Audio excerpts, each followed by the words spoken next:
Before November 1, 2004, Napa, California was known for its temperate weather, gorgeous scenery, plethora of local vineyards and quality of life for its residents, which included being a very safe community. Despite the many tourists who flocked from other parts of California, as well as throughout the United States and Europe, crime was not a common occurrence. In fact, Napa had not seen a homicide in over 2 years as Halloween of 2004 rolled around. On that last day of October, roommates Adrian Insogna, Leslie Mazzara and Lauren Mianza spent the evening handing out candy to trick-or-treaters that rang the bell at their Dorset Street home. By 11 p.m., the lights were out and all three had turned in, Adrian and Leslie to their upstairs bedrooms and Lauren to her downstairs bedroom. All would be quiet until around 2 a.m. At that time, Lauren was awakened by the sound of breaking glass and what she would describe as a blood-curdling, terrified scream. She cautiously crept from her bed to head upstairs to investigate. She was stopped when she heard the sound of heavy footsteps coming down the stairs toward her. Terrified, she ran out the back door and into the yard where she hid, perfectly still. She would hear the sounds of someone climbing out of the basement window and running off into the night before she would regain her courage and re-enter the house. She climbed the stairs and, hearing crying coming from Adrian's room, headed that way. She never could have been prepared for what sight met her. Leslie was face down, in a pool of blood. Adrian was crouched down behind the bed, still alive, but bleeding heavily. There was so much blood in the room that Lauren slipped. She tried to call 911 on the house phone, but the line was dead. She retrieved her mobile phone and called for help, while running out to her own car and driving away. She was petrified that the person who attacked her roommates was still in the house or the area. Paramedics arrived on Dorset Street quickly. Leslie was dead. Adrian would die very soon after the paramedics' arrival. Both of them had been stabbed many, many times. Lauren had not seen anyone, although she had heard the attacks. The local authorities began their investigation. They combed the crime scene and found cigarette butts outside the home. As neither Lauren, Leslie, nor Adrian smoked, they believed the attacker had lain in wait, biding his time and smoking, before entering the home on his murderous errand. They would also find blood at the scene that was not Leslie's or Adrian's. It appeared their killer had cut himself. DNA tests, though, would take time. Because the suspect wasn't caught immediately, residents were terrified and rumors began to swirl. One of the more repeated ones was that Lauren, Leslie and Adrian were mixed up with drugs and the murders were a hit. Another one was that Francis Ford Coppola, who owned the winery Leslie worked at and was therefore Leslie's boss, had mob ties and the ladies were collateral damage. Neither rumor had any basis in truth and fact. The local police believed that Leslie was the intended victim. She had been attacked first and very viciously. The evidence indicated that she had been sleeping when she was first stabbed and had attempted to run away from her killer, headed toward Adrian's room. Adrian, it seems, had heard the attack on Leslie and run to her friend's defense, sustaining fatal stab wounds herself in the process. Police began to check into the backgrounds of Adrian and Leslie, looking for a killer. Adrian Insogna had cheated death at 16, surviving a near-fatal car crash. The car had rolled 3 times, Adrian striking her head on the pavement through the open window. Always scrappy, she had survived a miracle and returned to school within a few months, although she did suffer with some memory loss as a result of the temporary brain damage caused by the accident. She would heal and excel in school, earning a scholarship to California Polytechnic State University. She pursued her dream of becoming an engineer successfully. Hired on by the city of Napa after she graduated, Adrian was working there at the time of her murder. Just 4 months before her death, she celebrated the 10-year anniversary of the car accident, the time when she was granted a miracle and cheated death, with one of her closest friends, Lily Prudhomme. Shortly after being hired by the city, she started dating Christian Lee. Their relationship would be rocky, on again and off again. She wanted a serious commitment, he wasn't ready. Adrian had seen Christian on Halloween night, when she dropped by after handing out candy to the kids. She left his place around 10 p.m. and that was the last time he saw her. They had been arguing about her desire for a commitment and about the fact that she had gone to a party recently and met a guy, something that made Christian jealous. Other than the quasi-drama with Christian, Adrian led a quiet life. She had a circle of friends, including Lily, that she had known for years. She did not have a high-risk lifestyle. Leslie Matsara, unlike Adrian, had a huge circle of friends and was extremely outgoing. She was the new girl on the block, having moved to California from Anderson, South Carolina, only months earlier. A former beauty queen, Leslie had given consideration to becoming a teacher or an attorney but seemed stuck. Her mother Kathy had gone to Berkeley and had invited her daughter out for the summer, to work in one of the wineries and gather her thoughts. From the moment that Leslie arrived in Napa, she seemed to love it. She went to director Francis Ford Coppola's winery and was hired on the spot. The stunning and outgoing young lady was the perfect fit for the winery. What began as a summer job turned into a passion. She decided that she wanted to make the wine business her career. Even when her mother relocated to Michigan, Leslie stayed behind in Napa. For Leslie's family, there seemed little cause for concern. She was well-liked, a smart girl, and Napa was a safe, homey community. Leslie was popular, especially so with men. She didn't appear to be a player or user. In fact, she remained on good terms with everyone she dated.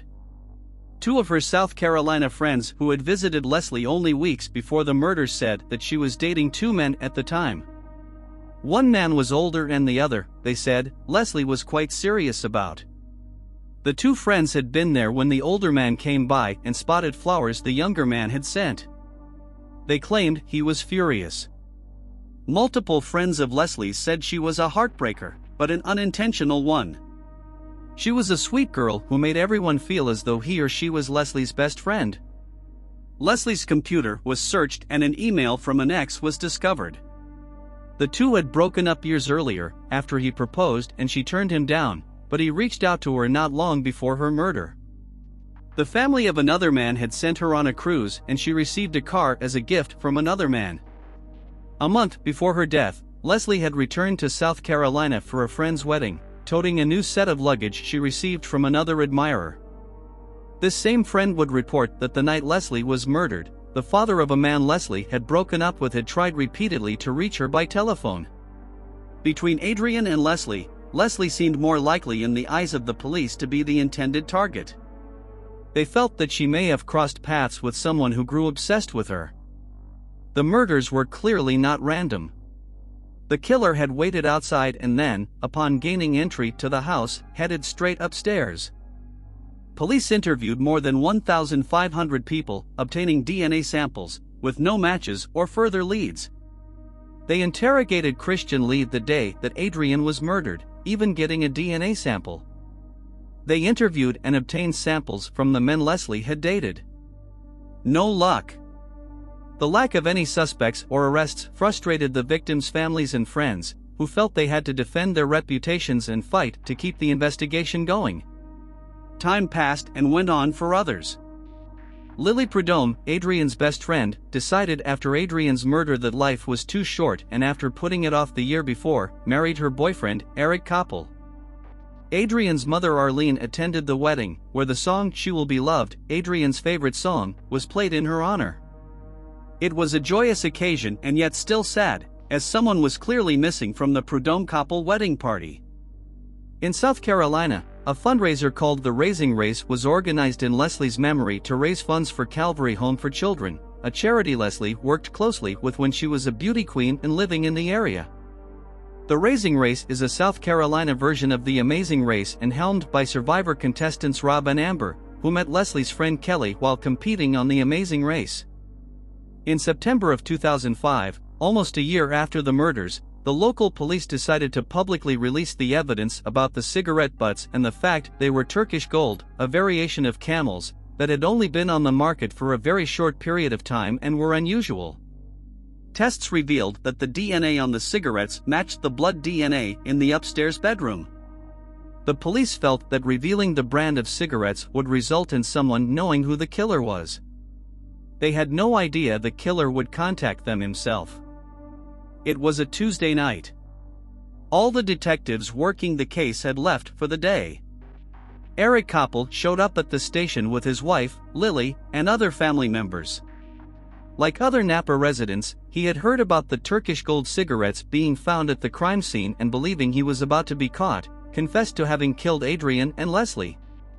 Eric Koppel's arrest was a mixture of relief and devastation. Adrian's mother Arlene was shocked and horrified that the husband of Adrian's best friend, the wedding she herself had attended in place of Adrian, had murdered her daughter. For Leslie's family, there was a sense of relief that Leslie was not the sole target, but equal confusion as Eric didn't know Leslie. The police came under scrutiny with Koppel's arrest. They had never interviewed him nor taken a DNA sample, despite being in Adrian's inner circle and having been to the Dorset Street home. They had apparently called him at the beginning of the investigation and left messages, which Koppel did not return, but never followed up. The police chief, after the arrest, said they would have eventually spoken to Eric and obtained a DNA sample. Eric provided one after his arrest and, to no surprise, his DNA matched that on the cigarettes and in the blood found in the house. In January of 2007, Eric Koppel was sentenced to life in prison after a plea deal was agreed upon by Koppel, the DA, and the victims' families, which took the death penalty off the table. The mothers of both Leslie and Adrian addressed Koppel and the court. Arlene, Adrian's mother, recounted that her daughter never wore turtlenecks in life but was buried in one to attempt to cover the wounds Koppel left on her body.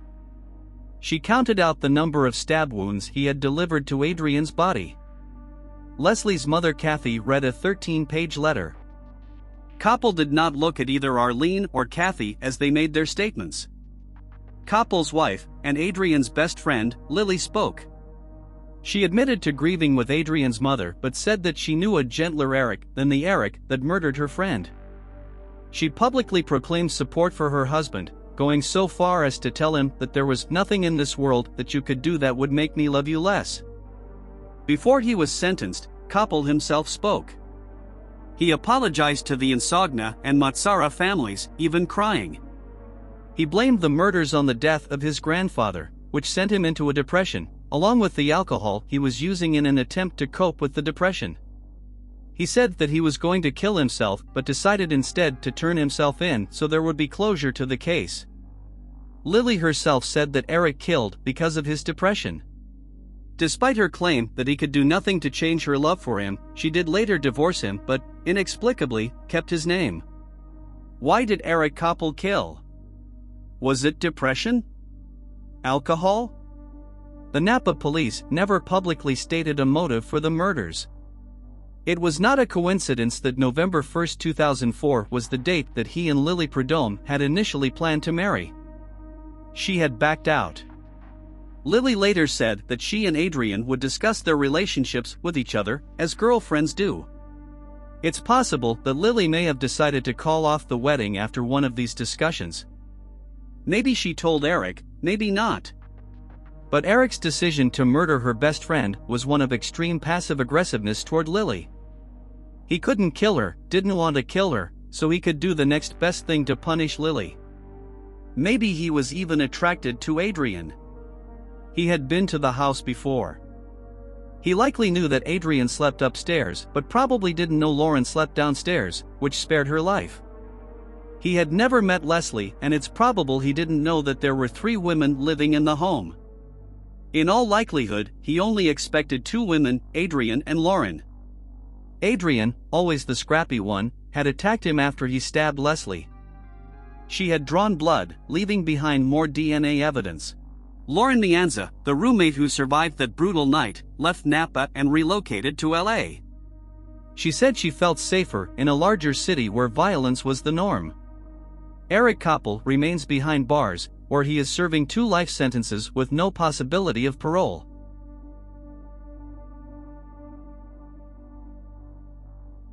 By November 1934, 10-year-old Grace Budd had been missing for 6 years. There had been no promising clues or developments regarding her disappearance. That is, until her mother Delia Flanagan Budd received an anonymous letter. It read, "Dear Mrs. Budd, on Sunday, June 3, 1928, I called on you at 406 West, 15th Street, brought you pot cheese and strawberries. We had lunch. Grace sat in my lap and kissed me. I made up my mind to eat her. The bizarre, rambling letter that Mrs. Budd received on that cold November evening began with the tale of a deckhand who developed a taste for human flesh and ended with a harrowing description of Mrs. Budd's daughter being murdered and roasted in the oven. Although the written confession was unsigned and nameless, it was the beginning of the end for cannibalistic serial killer Albert Fish. How his exorbitant madness and murderous bloodlust came to be, however, is a tale as macabre and unimaginable as the death of Grace Budd itself. Born on May 19, 1870, in Washington, D.C., to Randall and Ellen Fish, Hamilton Howard Albert Fish had many names: the Brooklyn Vampire, the Werewolf of Wisteria, the Gray Man. Small, quiet, and unassuming, he had a face that blended in with the crowd and a private life that would have frightened even the most hardened criminals. As a child, Fish was plagued by mental illness, as were a number of his family members. Not only was his brother in an asylum, but his uncle had been diagnosed with mania, while his mother routinely experienced visual hallucinations. His father was 75 years old at the time of Fish's birth and died when Albert was just 5 years old. His widowed mother didn't have the resources to care for Albert and his 3 siblings alone and left them with a state orphanage. The caretakers at the orphanage regularly beat the children and even occasionally encouraged the children to hurt each other. But while the other children lived in fear of painful punishments, Fish reveled in them. He came to enjoy and associate the pain with pleasure, which would later seep into sexual gratification. When his mother became mentally stable and financially self-sufficient enough to take him home in 1880, she removed him from the orphanage. But the damage had already been done. Fish not only continued to administer his own beatings but began an unhealthy relationship with a telegraph boy in 1882. The child introduced him to the sexual practices of urolagnia and coprophagia, the consumption of human waste. Eventually, his sadomasochistic tendencies led him to an obsession with sexual self-mutilation. He would regularly embed needles into his groin and abdomen and flog himself with a nail-studded paddle. And in 1890, after a 20-year-old Fish moved to New York City, his crimes against children began. Fish became increasingly curious about the pain of others and wasted no time after moving to New York City to learn more. He started prostituting himself and molesting young boys, whom he'd lure from their homes to rape and torture them. A nail-studded paddle was his favorite weapon. Remarkably, in 1898 Fish married a woman his mother had introduced him to and fathered 6 children with her. While he never violently abused his own, Fish continued raping and torturing other children throughout their childhood. In 1910, while working as a house painter in Delaware, Fish met Thomas Kedden. Fish and Kedden began a sadomasochistic relationship, though it is unknown how much of it Kedden actually consented to. In later descriptions of the affair, Fish would hint that Kedden was perhaps intellectually disabled, though it was always difficult to sort fact from fiction in Fish's tales. Only 10 days after their initial meeting, Fish lured Kedden to an abandoned farmhouse under the pretense of an assignation. When Kedden arrived, however, he found himself locked inside. For 2 weeks, Fish tortured Kedden. The budding killer mutilated the other man's body and cut off half his penis. Then, as suddenly as he had arrived, Fish disappeared, leaving Kedden with a $10 bill for his trouble. By 1917, Fish was having difficulty concealing the symptoms of severe mental illness, leading his wife to leave him for another man. Fish's self-harm grew thereafter, from pressing more and more needles into his groin to stuffing wool covered in lighter fluid into his anus and setting it on fire. He began having auditory hallucinations as well. At one point, he recalled wrapping himself in a carpet on the instructions of John the Apostle. Fish began teaching his own children strange and oddly sadomasochist games, before developing an obsession with cannibalism. As a precursor to consuming human flesh, he began to eat raw meat, meals he often invited his children to share. By 1919, his obsession with torture and cannibalism had brought him to contemplate murder. He began to look for vulnerable children, such as intellectually disabled orphans or homeless black children, youths that he assumed wouldn't be missed. He would claim at his trial and in later writings that God was speaking to him, commanding him to torture and consume young children. He scoured advertisements in local papers put out by families looking for someone to perform housework, or by young men looking for work themselves. It was through one of these advertisements that he found young Grace Budd. Grace wasn't always Albert Fish's intended target, it was her older brother that he had set his sights on. Edward Budd was looking for work on a farm or in the country, that's why he put out the ad Fish encountered. Fish originally planned on hiring Edward and bringing him out to his country house to torture him. Thus, under the false name Frank Howard, Fish called on the Budd family in their Manhattan home. He claimed to have some farm work upstate that needed doing, and he was also looking for some help around the house. Was Edward interested? Edward was inclined to take the job from the unremarkable, gray-faced gentleman. But suddenly Fish's interest shifted. While Edward was mulling over his offer, Fish noticed a young girl standing behind her parents, 10-year-old Grace. He had a new plan, and he didn't waste any time. While discussing his fictitious farm and the imaginary work Edward would undertake, Fish casually mentioned that he was in town to visit his niece and attend her birthday party. Would little Grace like to join him? Albert Fish, the unassuming-looking stranger, convinced Delia and Albert Budd to let him take their daughter along to his niece's birthday party. They never saw her again. Fish took Grace, dressed in her Sunday best, to his house upstate, the same one he had intended to use as a torture chamber for her brother. According to the letter sent to Delia Budd, along with his confession, Fish hid in an upstairs bedroom naked, so as not to get blood on his clothing, while Grace picked wildflowers in the yard. Then he called her inside. When she screamed at the sight of him, he grabbed her before she could flee. As his gruesome letter read, "First, I stripped her naked. How she did kick, bite, and scratch. I choked her to death, then cut her in small pieces so I could take the meat to my rooms, cook, and eat it. It took me 9 days to eat her entire body." The letter, which had clearly been intended to cause panic within the Budd home, hastened Albert Fish's downfall. The paper he had written the letter on happened to be a piece of stationery from the New York Private Chauffeurs Benevolent Association. Police inquired with the company and found that the paper had been left behind by a janitor from the company at a rooming house he'd been staying at. At the same rooming house, a man named Albert Fish was renting a place. Upon learning that Fish bore a strong resemblance to Frank Howard, Grace Budd's kidnapper, the police set up an interview. To their surprise, Fish confessed in an instant, practically tripping over himself to reveal the precise details of what he'd done to Grace Budd, as well as dozens of other children. But in the end, only 3 children, including Grace, could be concretely proven to be his victims. The Grace Budd murder was by far the most infamous of Fish's crimes. But 2 other murders were linked to him after his arrest. Unsurprisingly, they're just as gruesome. Albert Fish is believed to be responsible for the murder of a 4-year-old boy named Billy Gaffney. Billy had disappeared while playing with a neighbor in Brooklyn on February 11, 1927. That child would later tell police that the boogeyman took Billy. The 3-year-old boy described this boogeyman as a slender, elderly man with gray hair and a gray mustache.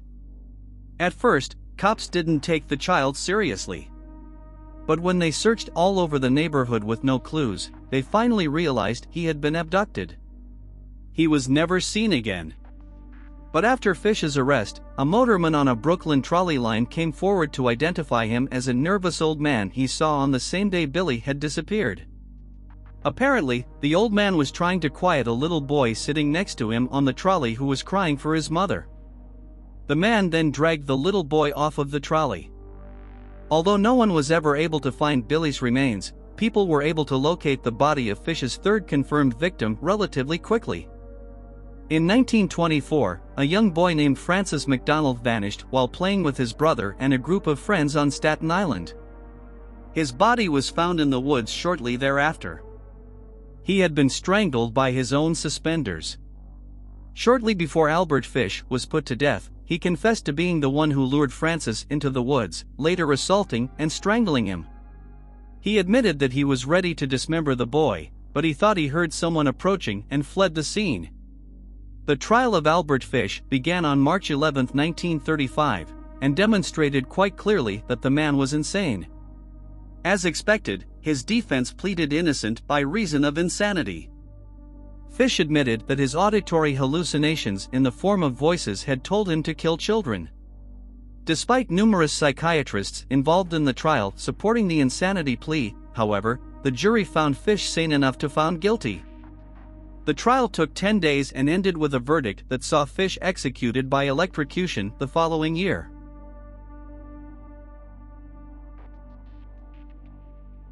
The body of Rebecca Zahau was found nude, bound and hanging from a balcony at a Coronado mansion in 2011, and her death was classified suicide.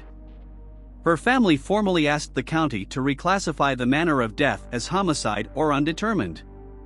The change in the manner of death, which was ruled a suicide, would likely prompt a new investigation, according to the family's attorney, who sent a petition to the San Diego County Medical Examiner's Office.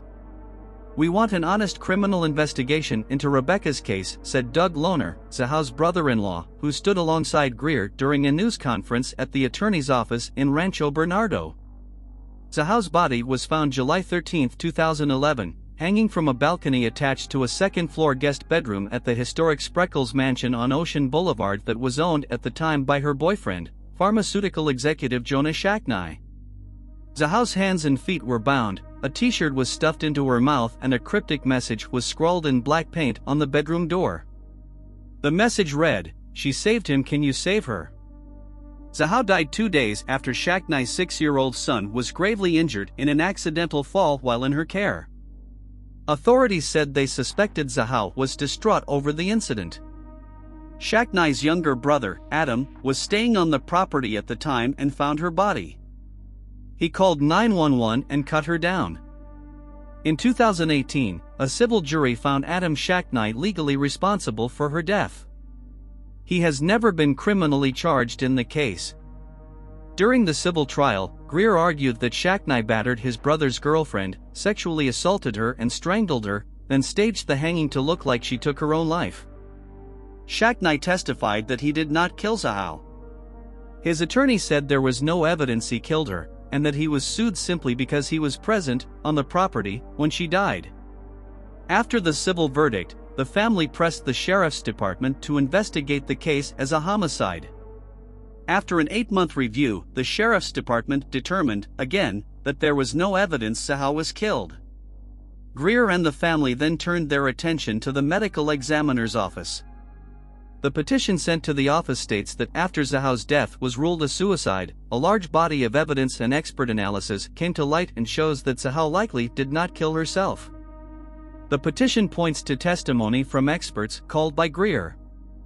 Experts said a lack of DNA and fingerprints suggested the crime scene has been cleaned up, that the knots used to bind and hang Zahau were similar to knots used in Shacknai's line of work as a tugboat captain, and that the writing on the door, 2 letters in particular, were consistent with his handwriting. The petition also cites a January 25, 2019, tentative ruling issued by San Diego Superior Court Judge Catherine Bakel, who denied post-trial motions filed by Shacknai to set aside the 9-3 jury verdict against him and get a new trial. In the ruling, Bakel questioned the sheriff's department's conclusions. She zeroed in on the cryptic message, which she said she believed Zahau likely did not write. And if she did not, someone else did, Bakel wrote in part. As a result, it is not unreasonable to still ask, who killed Rebecca Zahau? Shacknai's attorneys did not respond to requests for comment Thursday. The medical examiner's office said Thursday that it had not received the petition. Chuck Westerhade, a spokesperson, said the office completed a thorough investigation in 2011 and a review in 2018. The review, completed as part of the Sheriff's Department's review, did not result in any changes to the findings.